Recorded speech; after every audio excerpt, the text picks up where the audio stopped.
একটা ডিম আর পাউরুটি দিয়ে এরকম আনকমন যদি রেসিপি খেতে চাও তাহলে চলো মূল ভিডিওটি ফলো করে আসি। রোজার সময় এরকম নতুনত্ব কার না ভালো লাগে। যদি আমার মতো নতুন জিনিস ট্রাই করতে পছন্দ করো প্রতিনিয়ত, তাহলে এই ভিডিওটি অবশ্যই তোমরা দেখবে। বন্ধুরা কেমন আছো সবাই? এই যে চলে আসলাম আবার একটা রেসিপি নিয়ে। দেখো একটা মাত্র ডিম দিয়ে আমি খুবই চমৎকার একটা রেসিপি বানাবো, তো দেখতে থাকো। প্রথমে এই যে ডিমটা নিয়ে নিলাম, এবার আমি খুব সুন্দরভাবে কেটে নেব। তো দেখো এই যে এই ডিমটা অর্ধেক করে নিলাম। এরপরে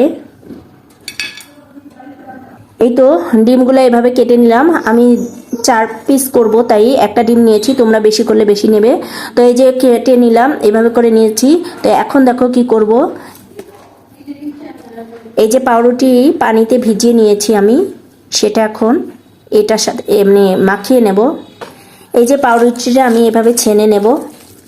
এরপরে দিয়ে দেব দেখো বেশি করে পেঁয়াজ,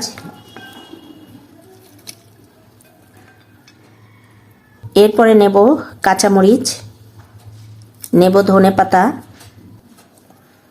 এরপরে নিয়ে নেব লবণ, নেব মশলা, মাংসের মশলা, এরপরে দিয়ে দেব হলুদ, দেব একটু চিলি ফ্লেক্স। খুব ভালোভাবে সবগুলো দেওয়ার পরে এখন খুব সুন্দরভাবে ওগুলো মাখিয়ে নেব।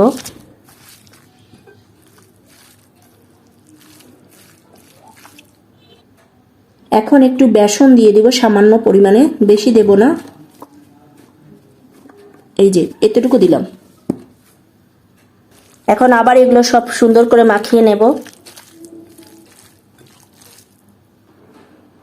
তো এগুলো এখন এই যে মাখানো শেষ, তো এইভাবে নিয়ে নেব।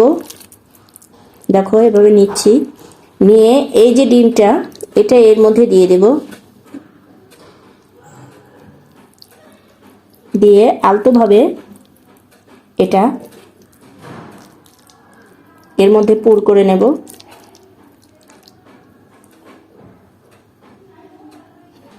এই যে দেখো এই যে এরকম ভাবে করে নিতে হবে, নিয়ে রেখে দেবো। এবার এখানে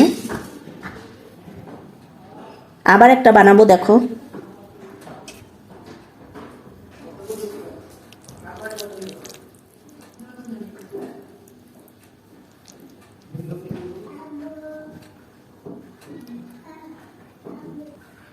এই যে দেখো দ্বিতীয়টাও বানিয়ে ফেলেছি।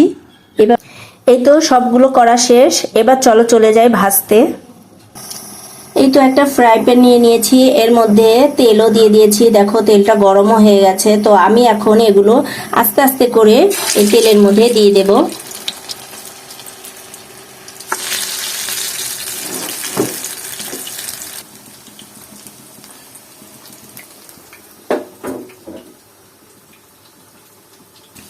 এই তো দেখো এখন এগুলো আমি সব উল্টে পাল্টে নেব।